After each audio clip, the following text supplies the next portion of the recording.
是我祖传的剑招，杀死过5个乱世之王，用来对付你一个暗河杀手，这是你的荣幸。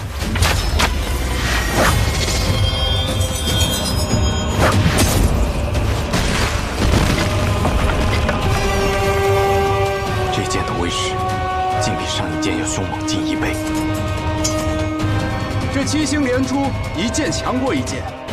你若再接一剑，你手中的剑必定会断。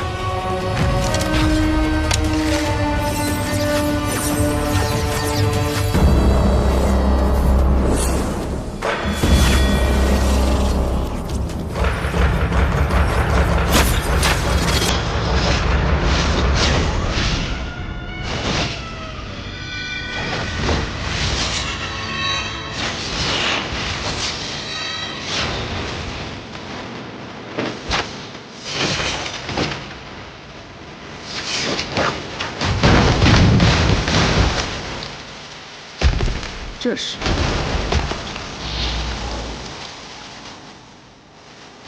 太极剑，一个杀手居然会这世间最缓慢的剑法，但接下来的剑可没那么简单。是吗？可你的剑齿分明在消耗你的气力。下一剑，请吧。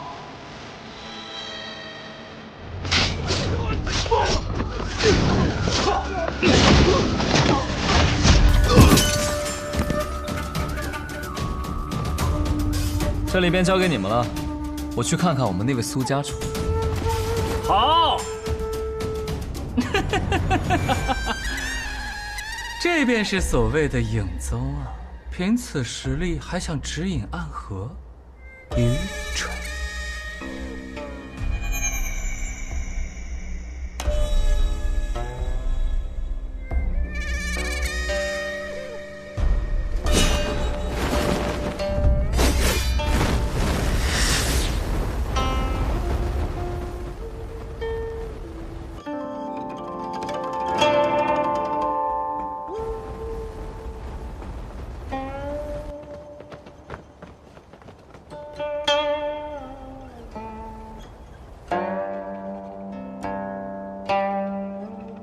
这是穆家的宝物，天音九转弦。之前我回宗门苦寻多日未得，原来被他给随身带在身上。你果然还活着呀！你这个叛徒，身为穆家之人，竟与苏家人行事，白痴！暗河都已经变天了，你还在这苏家穆家呢？你已经被洪流抛下了。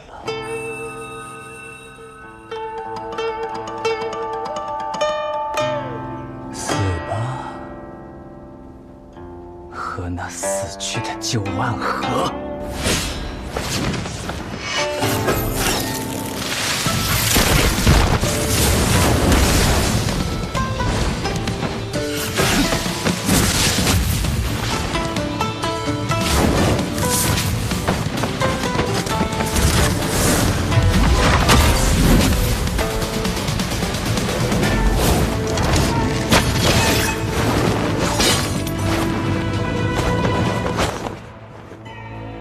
我还剩最后一剑，而你必死无疑。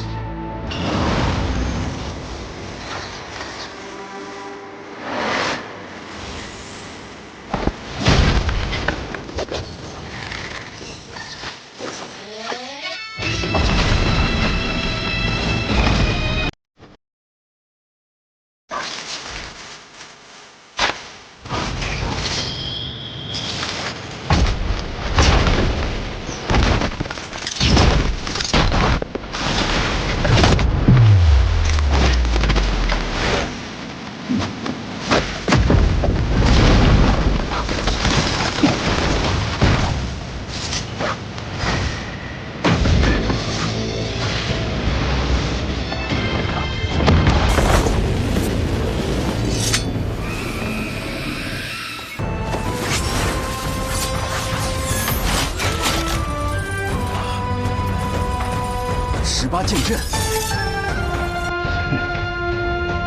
便让我来会一会，荣幸至极。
算你挡住这最为锋锐的傀儡刀丝，挡住这世间唯一无刃的兵器，挡住被瞬间切成8块的命运，又如何？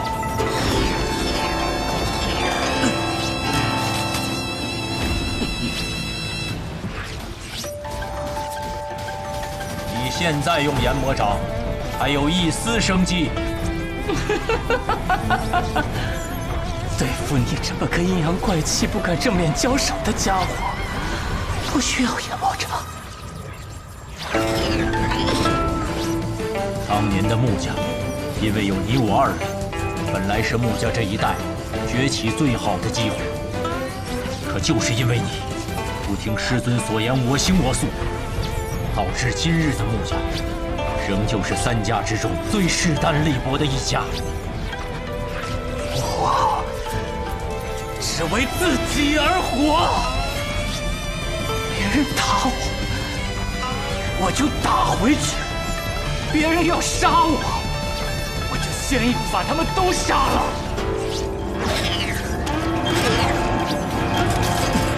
别人要压得我抬不起头来，我偏偏要自己站起来。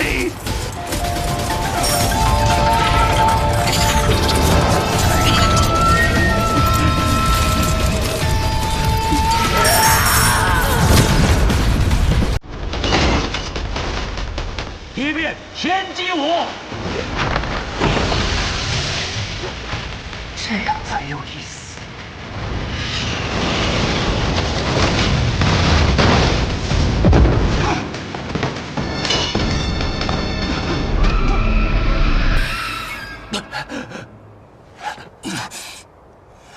竟然真的没有用研魔掌的武功，就破了天鹰九转乾。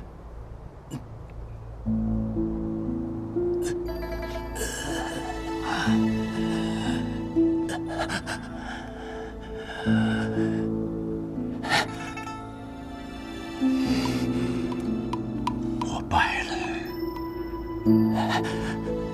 是吗？你败了。我今日才终于明白师父那番问话的意思。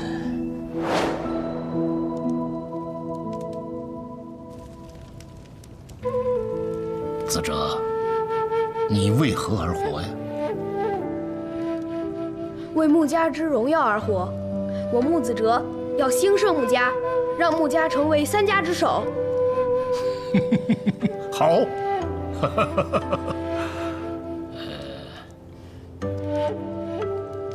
那慈灵，你呢？又走神了啊！慈灵，那你为何而活呀？那当然是为自己而活了。穆家是由一个个穆家子弟组成的，每一个穆家子弟若是能真正的为自己而活，成长为一个强大的存在，那么自然穆家兴盛，自然穆家能够统领3家。若我能成为暗河最强，那么穆家自然便是暗河最强。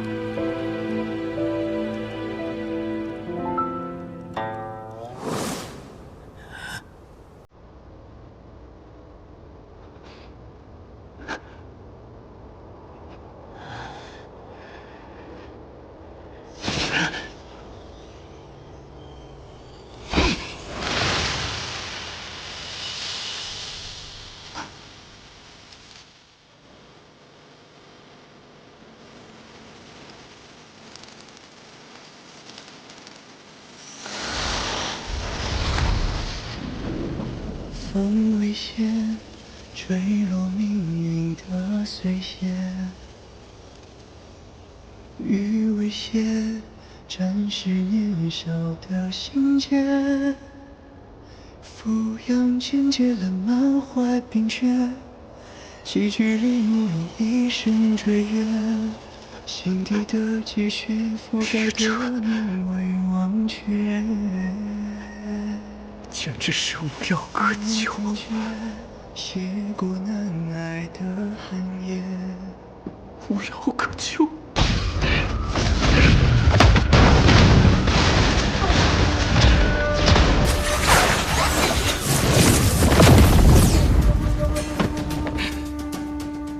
你的剑里藏着一股剑意，我曾见过，是春雨剑意。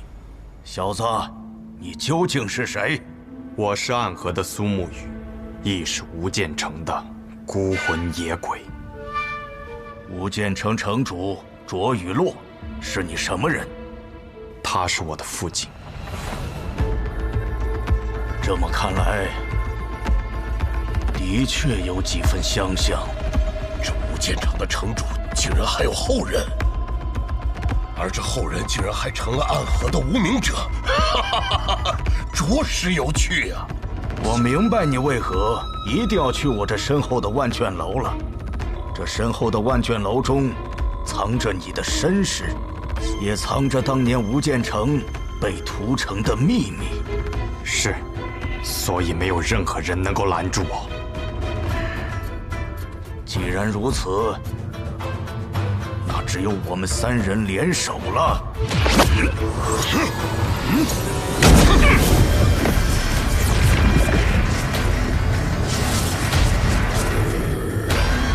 你们真不要脸啊！居然想3打1，那就由我来会会你们。昌河，你先退下。你已经很累了，只要我还站着，你便无需动手。虽然同为3家之姓，但他们在天启城中养尊处优，一代又一代过去了，他们早已不再是黑暗中的影子，而是光芒之下的世家贵族。杀人这件事，离他们已经太远了。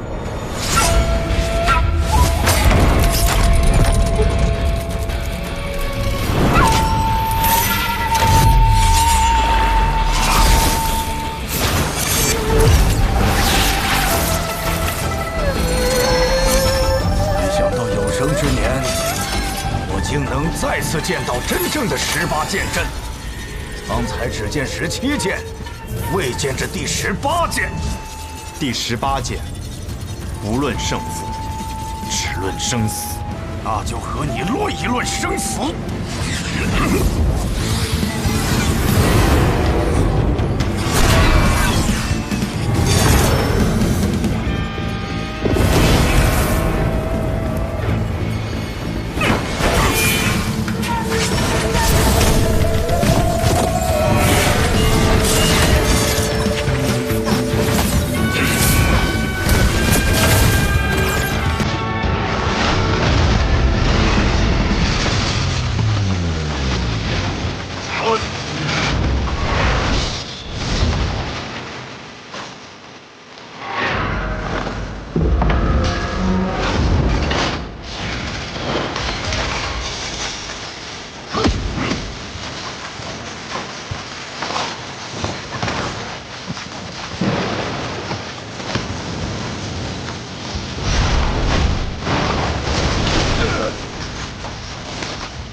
若非我们三人合力，亦必葬身于此。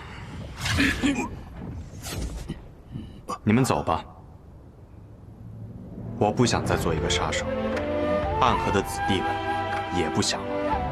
说的不错，但我觉得18剑出，不应再留活口。我与昌河虽是无名者，但我们有同伴和你们一样，姓着一样的苏，一样的谢，一样的穆。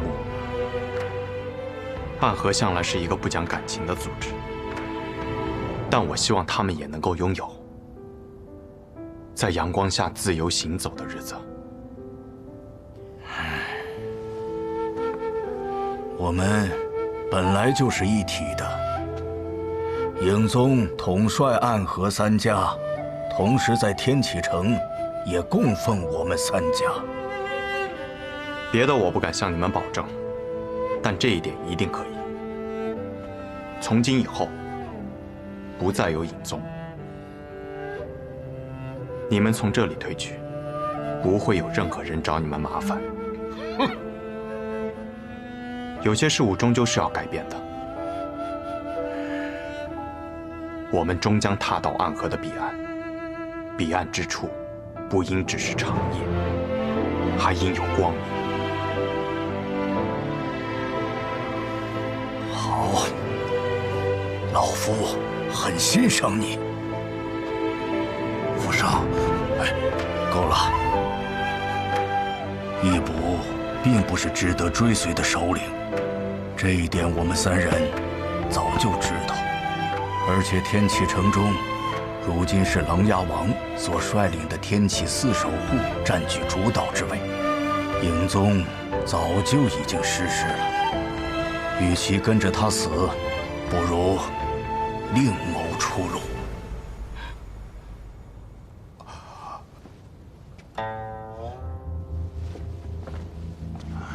那么苏公子，我们就此告辞，希望你能实现你的愿望，带来一个新的暗河。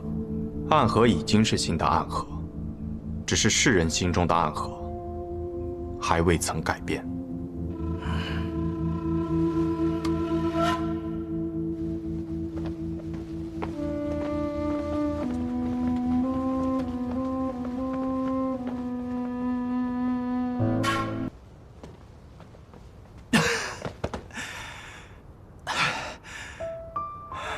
何必如此？方才若我们一起动手，便不会这么狼狈了。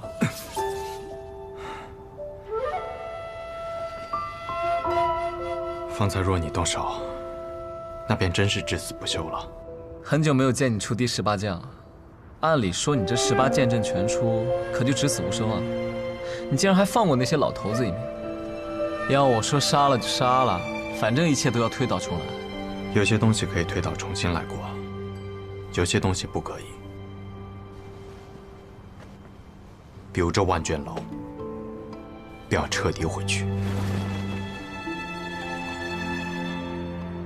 昌河，留给你的对手快到了。对于他，我可以不论生死了吗？一切由你。得嘞。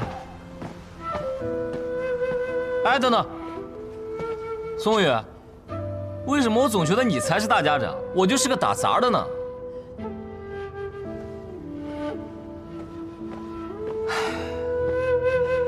都是我自找苦吃啊！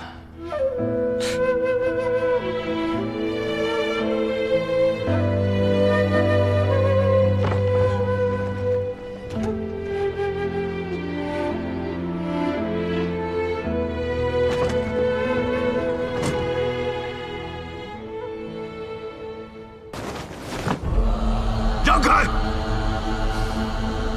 认真说来，我们已经间接的打过很多次交道了，但这是我们第一次真正意义的相见吧。影宗宗主，义卜先生，你是暗河的大家长，苏昌河。正是，暗河打杂人苏昌河，奉苏家家主苏沐雨之命，在此留下你的姓名。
即便知道对方所有的情报又如何？他还是天下第一，你们还是对付不了他。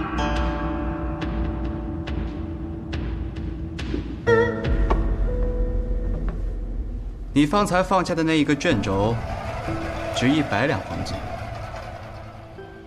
你还没走？爷爷让我留下来，他说你或许需要我的帮助。我不要你的帮助。你想看的东西，我可以帮你寻到。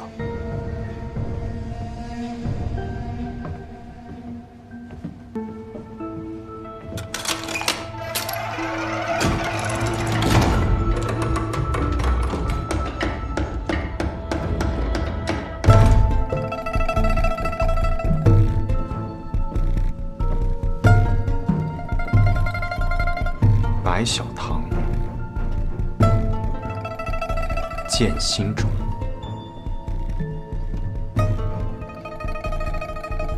暗河。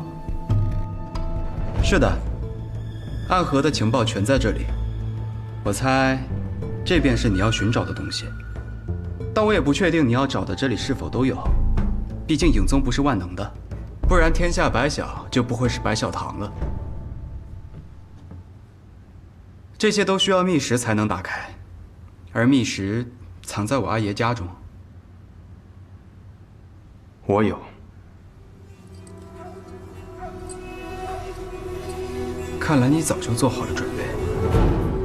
我曾以为，只要拿到这2把钥匙便能得到答案，后来发现，以影宗的态度，必然不会让我们进入其中，反而还会暴露目的，而被他们以此要挟。于是我和昌河便提前制定了这个计划。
看来你找到了自己想要的答案。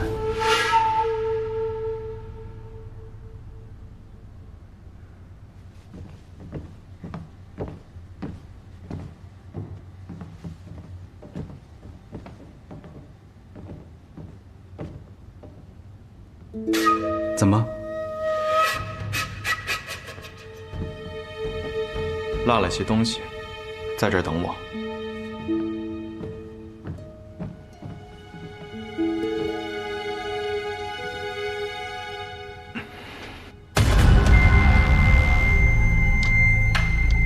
苏沐雨受了重伤。三爷，找机会在苏沐雨背后射出一箭，改变今晚这场战斗的结局。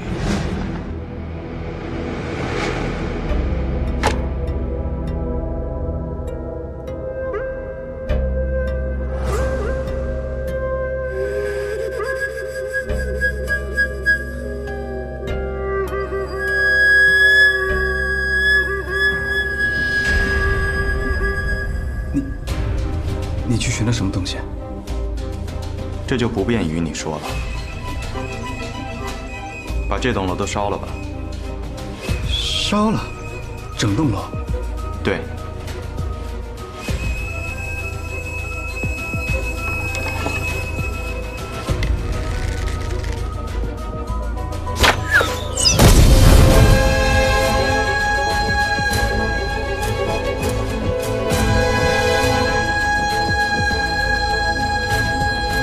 方才露出的破绽，是故意的。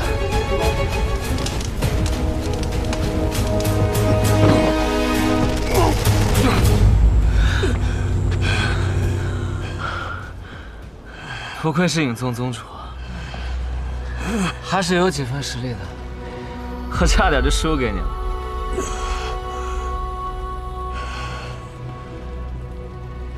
一切终于都结束了。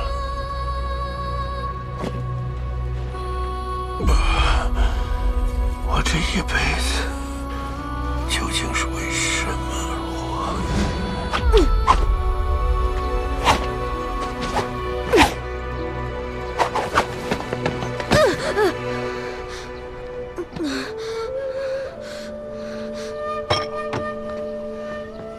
起来！你这个懦夫，将来要怎么样重振影宗？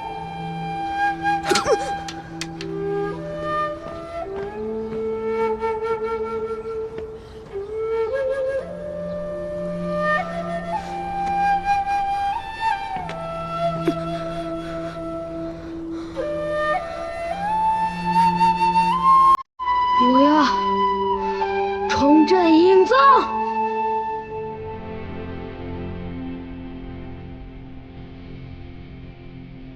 我不是什么影宗复兴的希望，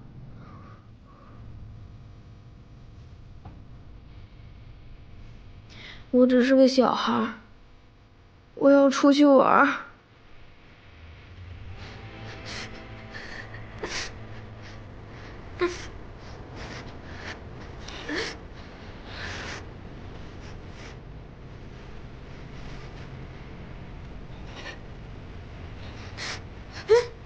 少宗主，老宗主已死，请少宗主接任宗主之位，重振影宗。请少宗主接任宗主之位，重振影宗。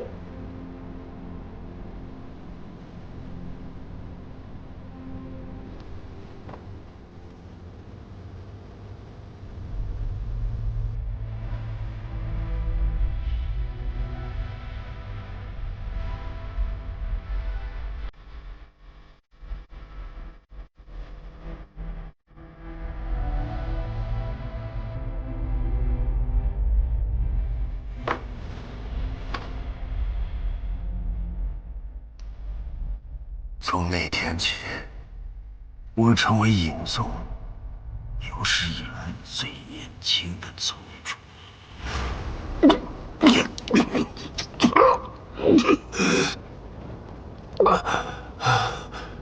我这一辈子算是无比失败的吧？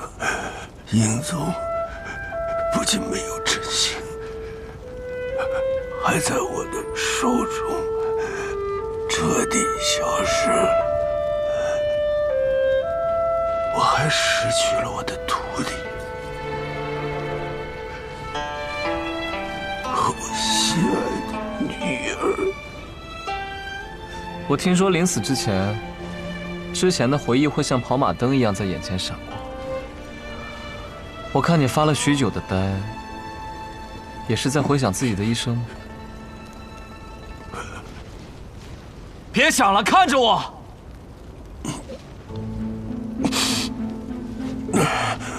来呀，你动手啊！啊！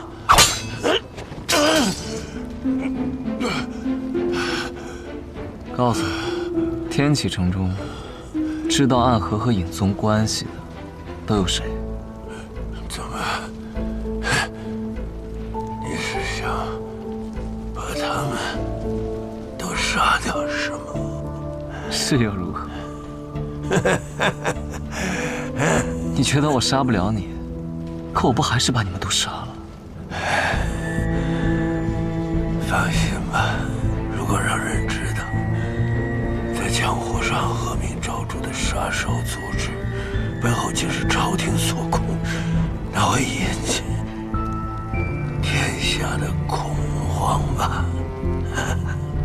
知道暗河和影宗关系的，也不过是寥寥几人。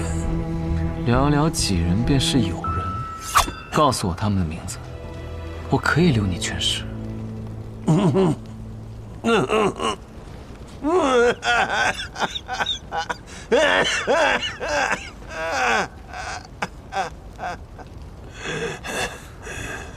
怎么样？找到你想要的东西了吗？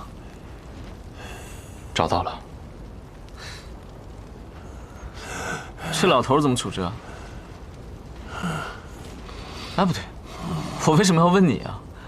明明我才是暗河之主。要我说，就把他的手脚都砍了，要不然他是不会告诉我们天启城中还有谁盯着暗河。就算你斩断他的手脚，他也不会告诉你的。你杀过的人不少，这样的眼神，应当也见过不少。我发现你这个人真无趣啊！我不会就是想折磨他一下罢了。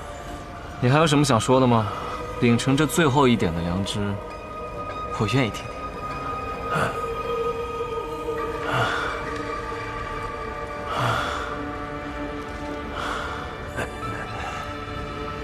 是影子，便一生都是影子。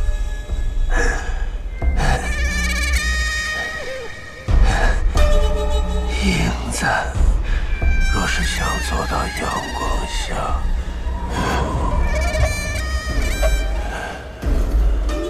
便只能消失。你们终将会失败的。真是无畏气！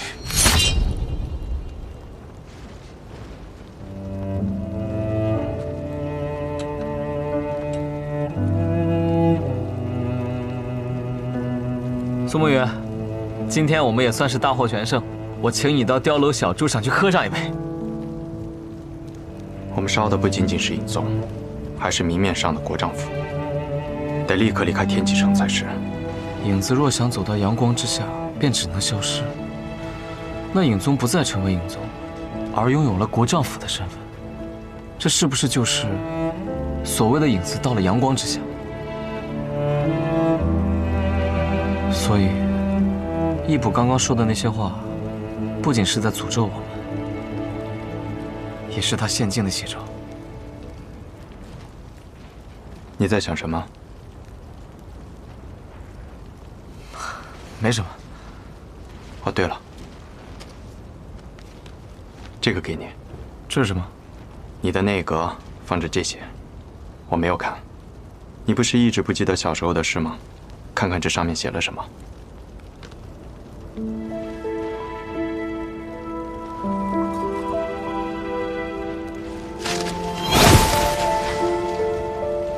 以前的事儿，管他做什么。以后暗河，你我只有明天。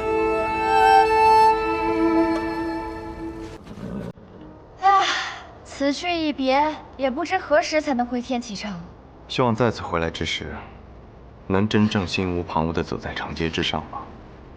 是心无旁骛的走在月风之中吧？那是你父亲所想。你这个臭小子，又在开哲叔的玩笑。昌河，我们一定能实现我们的理想吧？你那也叫理想？别人的理想都是当为国为民的大将军，或者是拯救苍生的剑侠客。你，唉，你只是想做一个普通人啊。那你呢？你的理想可以被称为理想吗？那是自然。我不仅要带领暗河走到那阳光之下，我更要成为那光芒。好，那我便做你的剑。恩怨纷纭风波，有你。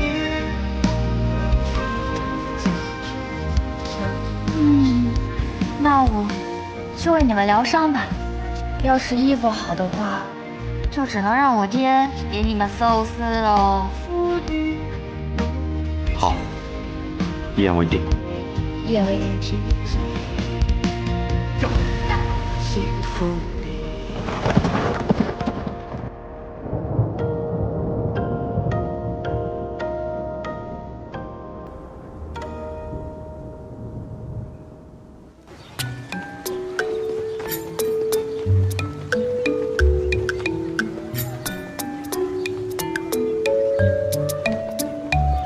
这里便是家园了，怎么看起来有些寻常？所谓家园，本就应该寻常，不是吗？哼，什么话都让你给说了。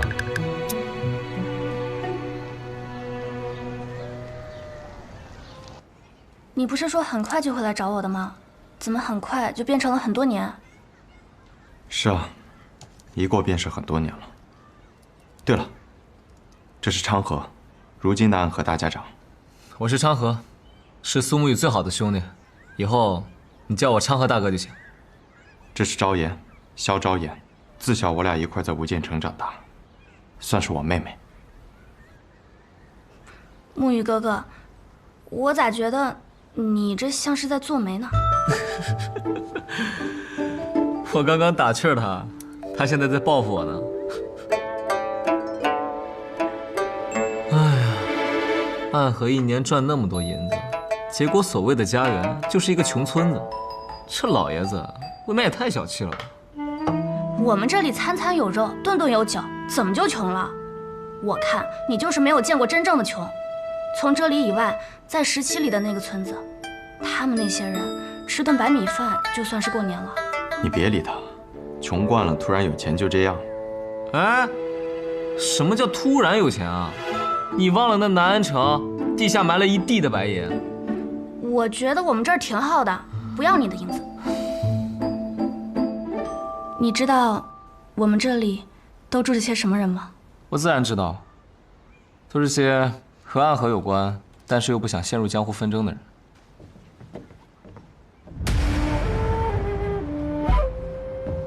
昭妍，这里有客人呢。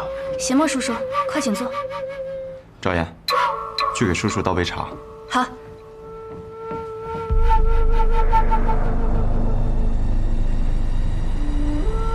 苏昌河，苏沐雨，是苏家人。敢问前辈贵姓？我与你们同姓，只是我离家之时，未曾听闻二位的名字。按说当时，你们应该已经出生了，但我们却听过前辈的名字——七剑追星苏邪墨，曾经的代号是追魂鬼，因为你可以为了杀一个人而追上3000里。不过，听说前辈已经死在了漠河之外的荒漠里。没想到竟然身处家园啊！我活了下来，只是失去了做杀手的资格。大家长怜悯我，把我安置在了家园，保卫家园的安全。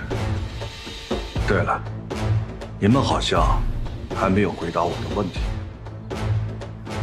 我们是无名者，但我现在已是暗河的大家长，而我身边的这位是如今的苏家家主。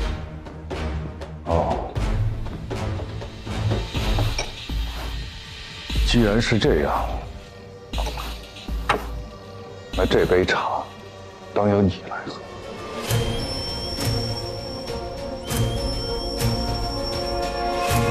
那我便却之不恭了，笑纳。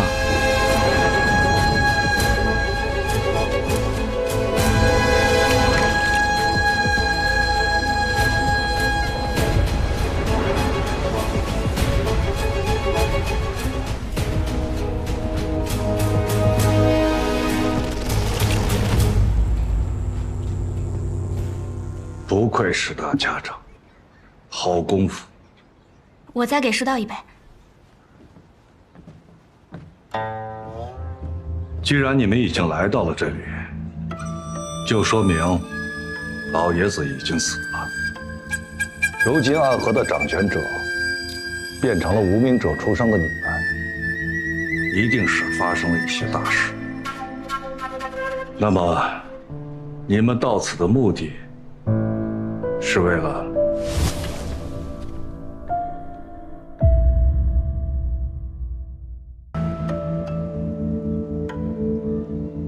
你放心，我们来这里并无任何目的。萧昭妍是我妹妹，她在这里，也是因为当年我拜托大家长安排的。原来如此，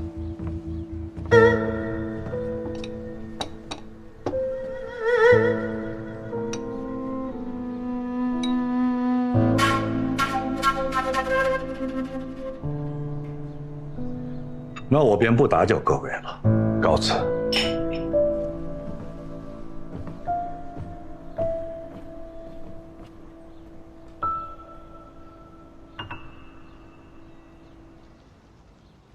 这人还真是有趣啊！他知道了我们的身份，略微有几分惊讶，但是剩下的就是想离我们远远的。这里的人最怕的就是又和暗河摊上关系。像邪墨叔叔这样隐退的人不在少数。若是将他们重新收回暗河，也是一股可怕的战力。所以他知道你们的身份后，确认你们不是为他们而来，便立刻走了。若是为他们而来，便是会有一些麻烦。哎，不说了。你不是说顿顿有肉，餐餐有酒吗？肉呢？酒呢？自家酿的烧酒，烈得很，你敢喝？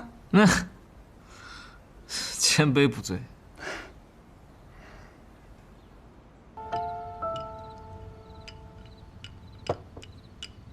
什么千杯不醉啊？才一碗老烧酒就醉倒了。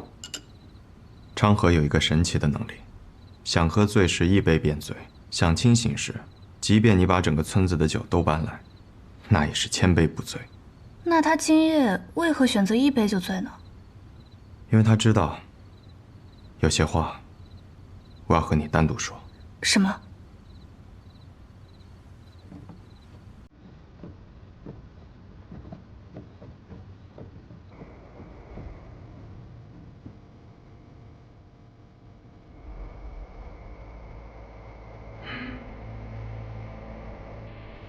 我在天启城的万卷楼中找到了当年的隐秘，也知道了吴建成覆灭那一夜涌入城中杀手的身份。是谁？暗河。真的是暗河吗？当年暗河奉命派出杀手93名，协同卓玉洛的几名亲传弟子，发动了吴建成之乱。卓玉洛全家上下67人，唯有年幼的少主存活，生河道逃生，被暗河所擒。吴建成少主天生剑体，苏家家主垂涎其天分，故特地安排进入炼炉，以无名者身份培养，以待日后成为苏家战力。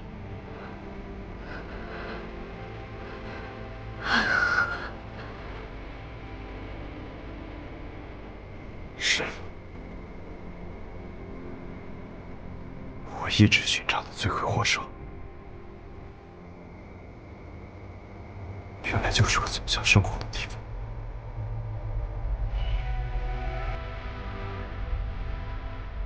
动手的杀手93名，存活下来18人。这上面的名单我都看了，每一个是我熟悉的，因为他们都在日后执行任务的过程中被杀害。你可以看看。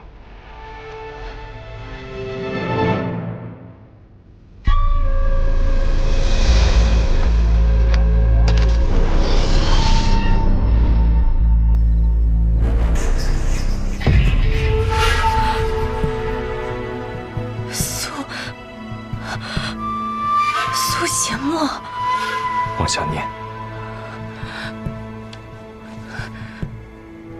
苏笑言、谢水桃、穆天泽，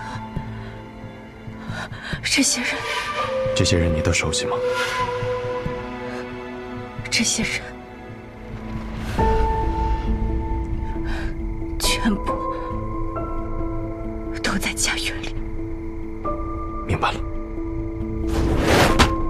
宇哥，你要去做什么？我只是去问些问题。你在这里等着我。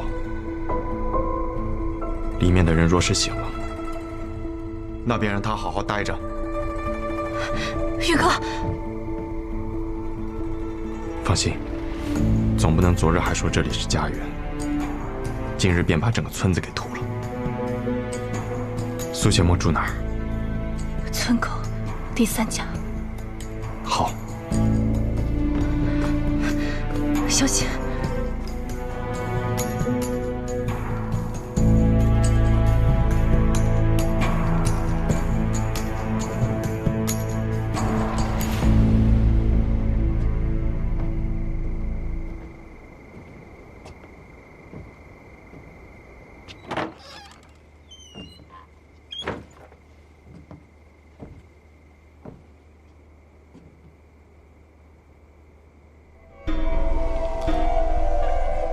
前辈好雅兴，很多年的习惯了。喝上一壶酒，吃上一碟花生米，是我每日唯一快乐、轻松的时光。我理解。今日见你的第一面，我就猜出了你的身份。你和你父亲年轻的时候格外的相像。我的剑法和我父亲当年比起来，也并无逊色。你的伞是你的剑，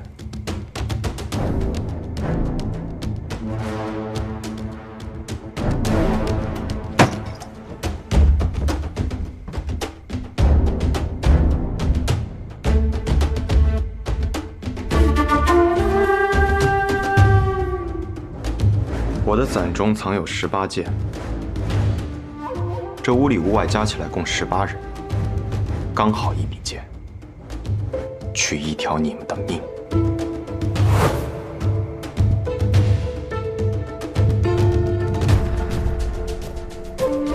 不愧是苏家家主，一早就看中的孩子，居然重现了18剑阵。你们这些人应该都已经死了，为何会出现在家园之中？当年提魂殿下了这个任务，大家长本意是拒绝的，因为灭掉一个无间城所带来的影响太大，会动摇安和的根本。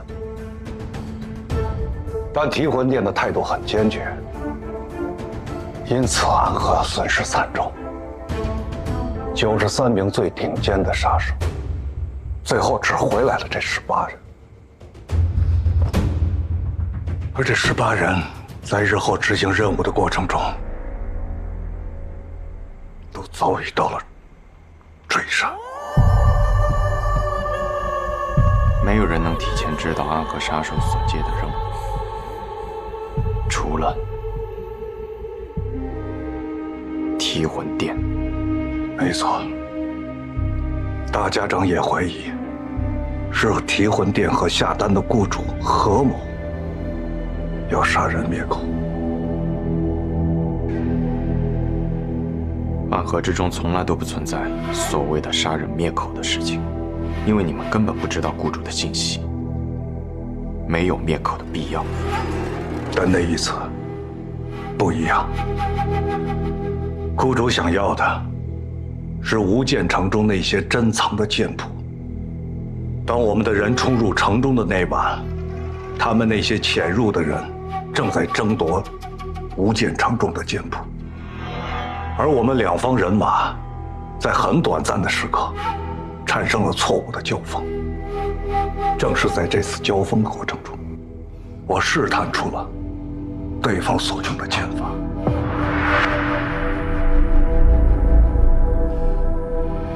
成剑上9天，龙影落黄泉。没错，是9天剑法。无双城。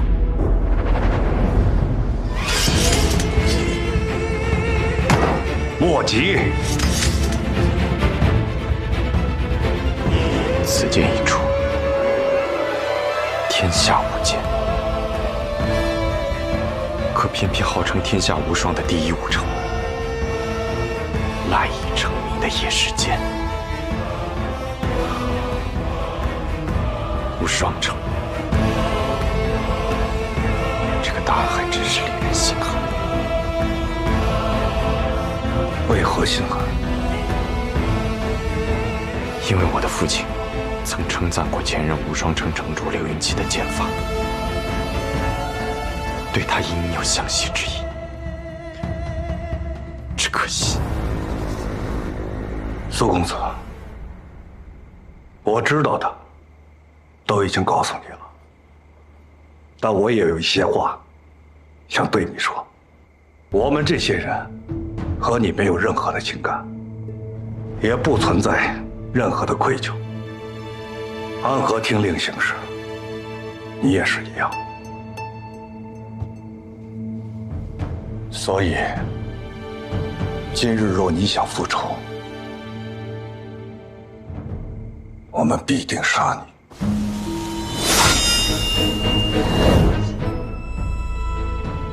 我若要寻仇，找的也应该是卧道之人，这点我明白。更何况，入了家园，这一生的罪孽荣光都将洗尽，这一点也不会有任何改变。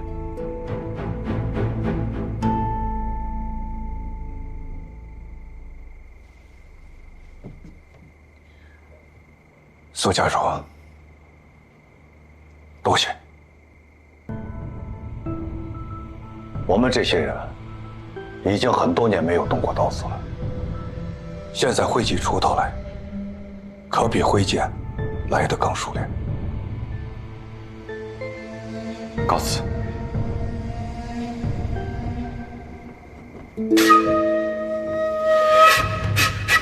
桃儿，怕他做什么？咱们这么多人，还怕杀不了这么个小子？恐怕还真杀不了。18剑阵可不是闹着玩，更何况……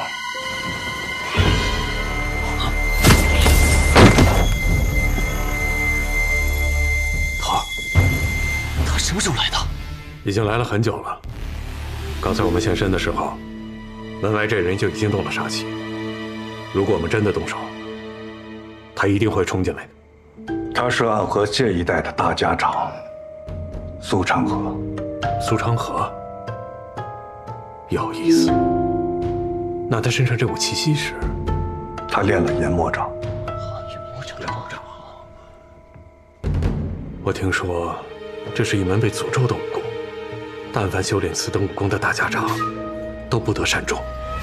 我不相信这种说法，只因我们这样的人，大多都没有善终，所以才显得似乎每一位修炼研魔掌的大家长都不得善终。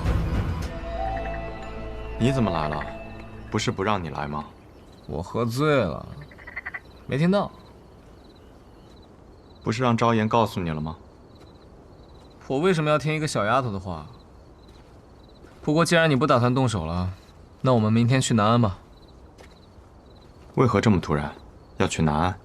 刚刚来的消息，你相好的让我们去玩。说原话。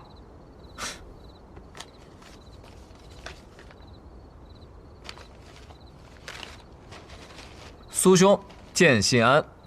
吾近日归南安城，欲重开药庄，目前已有良医看病治人，却缺药童捣药揽客。不知沐雨兄可有闲情来暂带几日？若沐雨兄无空也无关系，但切记别把昌河兄带来。邀请的只有我，哪有我们？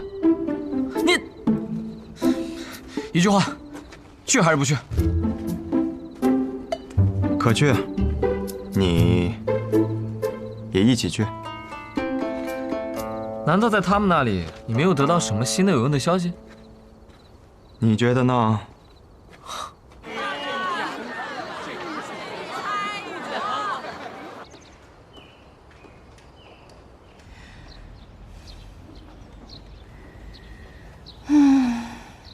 这样的生活可真美好啊！安和的大事已定，你是不是该考虑一下你自己的大事了？狗爹，你又开始胡说八道。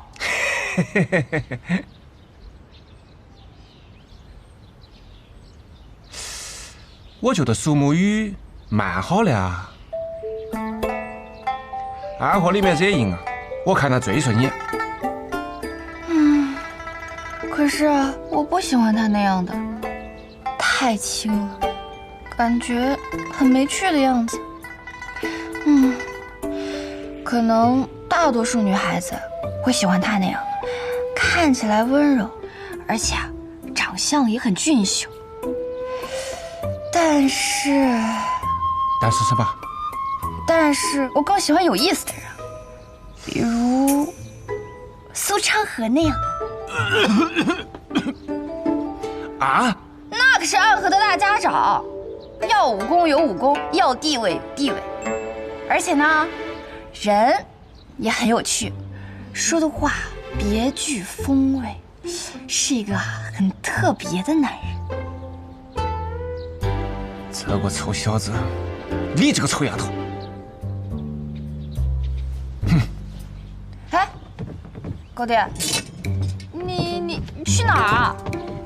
我不能杀你，你是我的女，但我可以把苏昌河那个男仔杀了。你等着啊，我马上回来。他可是暗河的大家长，苏沐雨只是一个苏家家主而已。为何狗爹你这么喜欢苏沐雨，对苏昌河却这么抗拒呢？苏昌河那个臭小子啊，功夫是高，但是一肚子的坏水啊！你要是嫁给他，爱媳妇是小事，怕是一辈子要当寡妇啊！哎，英雄注定是要被你们这些俗人所误解的。我们家昌河呀，那岂是……没想到神医对我居然如此中意啊！不会吧？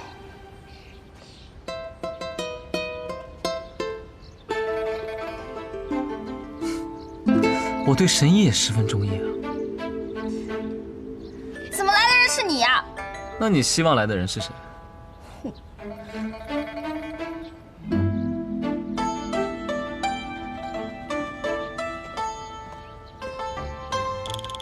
这位姑娘是？她是这个世间苏沐雨最在意的女人，她是和苏沐雨青梅竹马长大的好妹妹，她就是萧昭言，来自暗河的家园。去南安，那里有位神医，正好缺一名捣药的弟子。原来苏沐雨时常挂念的那位家园中的人，就是萧姑娘啊。小妹萧昭言见过白神医。小妹，这么说，萧姑娘比我年轻了。敏感了，敏感了不是？你这小丫头真不会讲话。白神医才30，你怎么能叫姐姐呢？你应该叫她狗爹。在，给我杀了他！好嘞！呀，往外跑！哎，直说，快点！萧姑娘，既然你来了，那么苏沐雨呢？啊，沐雨哥哥说他好像要去见什么人，没有与我们同行。不过他一会儿就到。见人？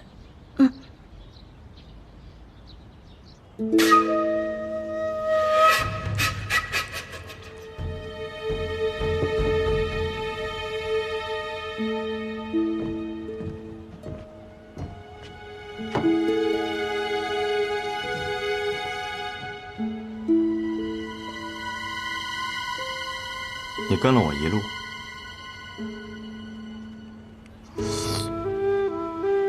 我没那么好闲情，是我的手下跟了你一路，苏家主。姬堂主，此番前来是为了何事？苏家主在国丈府有没有带走什么关于白小堂的东西？若有，那么便可以证明我这次千里奔波是有意义的。姬堂主说话还是这般高深莫测。呵呵，高深莫测吗？我还以为我已经说得很明明白了。可是谢教那个用弓箭的孩子告诉你的，我有我自己的判断。姬堂主可曾去过万卷楼？哼，知其一二。那万卷楼里面有暗河，有逍遥御风门，当然也有白小堂。我白小堂号称天下白小，本就看不上什么万卷楼，可是偏偏那万卷楼当中，却有我白小堂的信息。若这份信息烧了也好，若是留着，那么便不可被别人所得。白小堂在书架上书卷是最少的，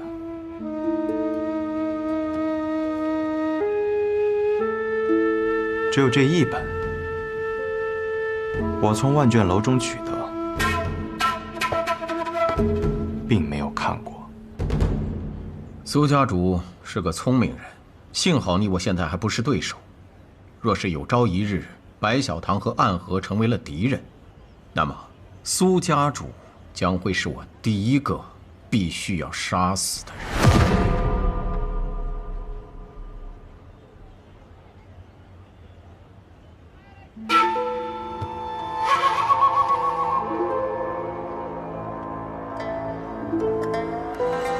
我拿出这本书，并不是要卖姬堂主一个人情，毕竟我若任其在大火中焚毁，也就没有此事了。我拿出的，是因为我发现藏在格子里的那份信纸，纸张是新的。我曾找白小堂买过消息，白小堂的意思是，那个消息会引起江湖之变，所以不能买。我想请姬堂主看一眼我得到的消息，只需要说一声“真”或是“假”。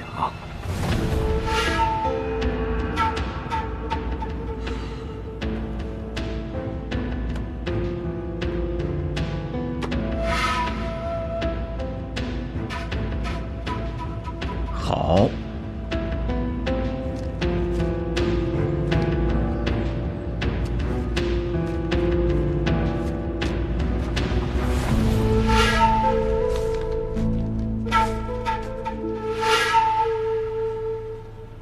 真。多谢。有人从白小堂拿走了这份消息，然后又抄录了一份新的放了进去。调包的我见多了，可是以真换真还是头一次见。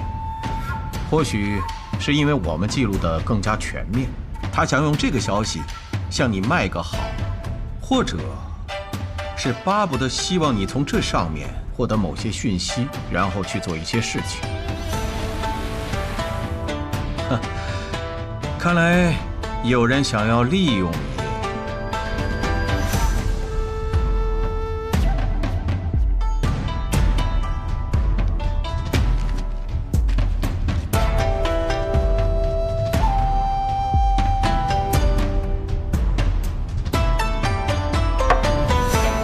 此事就不烦姬堂主操心了。哼，算我多嘴。告辞。苏家主，这般急着走？这位斋的桂花糕快开售了，我有一位朋友很喜欢吃。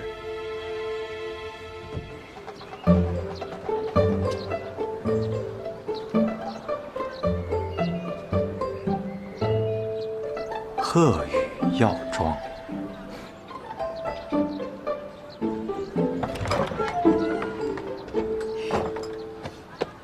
松远，你来啦！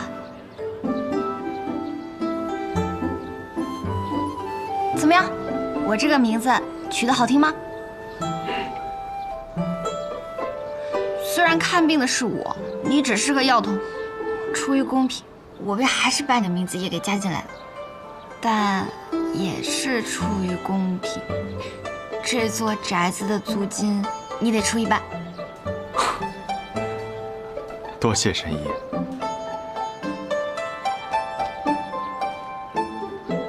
智慧斋的桂花糕，你谢我做什么？